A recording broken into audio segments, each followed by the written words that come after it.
C'est quoi la différence entre une éolienne flottante et une éolienne posée? Je vais te donner 3 infos pour bien comprendre la distinction entre ces deux technologies d'éoliennes en mer qui voient le jour au large de nos côtes. Première chose à savoir, une éolienne posée et une éolienne flottante ne sont pas du tout implantées de la même manière. Je t'explique. En mer, une éolienne peut être ancrée à un socle qui est lui-même directement posé sur le fond marin, ce qui correspond à la technologie de l'éolien posée, tout simplement. Sinon, l'éolienne peut reposer sur une base flottante qui est, elle, ancrée au fond marin par des câbles. Et ça, c'est donc la technologie de l'éolien flottant.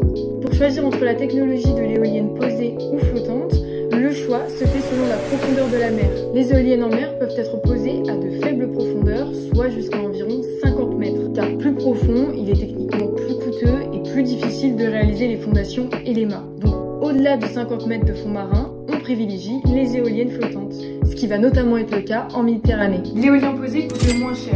Et oui, la technologie flottante étant en plein développement, les coûts de l'éolien flottant sont donc, pour l'instant, environ 3 fois supérieurs à ceux de l'éolien posé. Pour te donner un ordre d'idée, l'appel d'offres pour la construction du plus grand parc éolien posé en mer attendu en France d'ici à 2030 au large de la Normandie a été gagné à un tarif de 44,50 € le mégawattheure. Alors que pour l'éolien flottant en Méditerranée, l'État a plafonné le tarif à 140 € le mégawattheure, ce qui fait quand même quasiment 100 € de différence. Alors ça y est, t'as tout compris?